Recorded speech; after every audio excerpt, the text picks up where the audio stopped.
ফেসবুকে দেখে স্ট্যাটাস দেয়, হাজব্যান্ড এটা দেয়নি, এখানে বেড়াতে নিয়ে যায়নি, আমাকে শাড়ি কিনে দেয়নি। আমাদের জীবনে আসলে আমরা এই এক্সপেকটেশনটা এটা আমরা ভুলে যাই। হাজব্যান্ডেরও দায়িত্ব আছে যে কিছু দেয়ার আমাকে। আমার মনে হয় আমি তো নিয়ে যাই ওকে, চলো সবাই মিলে নেপাল ঘুরতে যাই, সবাই মিলে অস্ট্রেলিয়া ঘুরতে যাই, পাশের বাসার রেস্টুরেন্টে যাই। এটার জন্য ও ছেলেটাকেই কেন দায়িত্ব নিতে হবে? দীপা আপু ছোটবেলা থেকে এমন শান্ত ছিল নাকি একটু দুরন্ত ছিল? না, আমি অনেক শান্ত ছিলাম। কথাবার্তা আমি সবসময় কম বলেছি। খেলাধুলা করতাম অনেক, গার্লস গাইড করতাম, আমি অ্যাক্টিভ ছিলাম অনেক। ক্লাস 7-8 পড়ি যখন, গাজীপুরের জঙ্গলে তাবু খাটিয়ে 7 দিন ছিলাম আমি। আল্লাহ বিশ্বাস করি, আমার কাছে মনে হয় আমার লাইফ লাইনটা এরকম ভাবে প্ল্যান করা। মেয়েরা বলে, মানে অনেকের ফেসবুকে দেখে স্ট্যাটাস দেয় যে হাজব্যান্ড এটা দেয়নি, এখানে বেড়াতে নিয়ে যায়নি, আমাকে শাড়ি কিনে দেয়নি। আমার জীবনে আমার বোন আছি, আমাদের জীবনে আসলে আমরা এই এক্সপেকটেশনটা বা এইটা নিয়ে যে একটু ভাবনারও বিষয়, এটা আমরা ভুলে যাই যে হাজব্যান্ডেরও দায়িত্ব আছে যে কিছু দেয়ার আমাকে একটু শাড়ি কিনে দিবে বা আমাকে একটু বেড়াতে নিয়ে যাবে। এটা আমার জীবনে নাই। আমি মনে হয় যে নিয়ে গেল, না নিয়ে গেলে নাই, আর নিয়ে যাওয়ার কি আছে?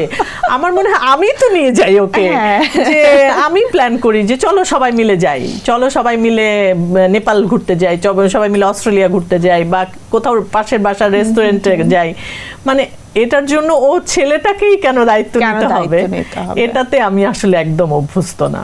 আরেকটা প্রশ্ন একটু জানতে চাই, সেটা হচ্ছে এই যে খেলাধুলা করার অনেক গল্প তো শুনলাম, আসলে কি দীপা আপু ছোটবেলা থেকে এমন শান্ত ছিল নাকি একটু দুরন্ত ছিল, বড় হতে হতে শান্ত হয়ে গেছে? না, আমি অনেক শান্ত ছিলাম, খুবই শান্ত ছিলাম।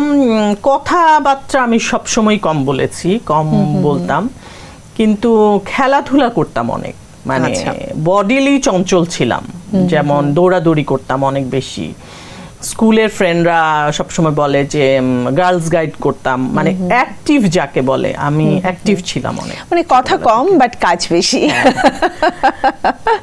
মানে ক্লাস 7 থেকে গার্লস গাইড এবং অ্যাক্টিভলি গার্লস গাইড করতাম। আমি ক্যাম্পেও গিয়েছি সেই সময়, ক্লাস 7-8 পড়ি যখন, স্কাউটিং এর জন্য। স্কাউটিং এ, হ্যাঁ, মানে সেই গাজীপুরের জঙ্গলে তাবু খাটিয়ে 7 দিন ছিলাম আমি গার্লস গাইড। এটা না একটা ড্রিম, মানে আমার মনে আছে আমি যখন গিয়েছিলাম, মানে বাসা থেকে বাইরে থাকবো এবং লাইফের ফার্স্ট টাইম বাসা থেকে এটা আসলে বলছে আব্বু যে হ্যাঁ যেতে পারবে, মানে এটা অন্যরকম একটা স্বপ্ন ছিল।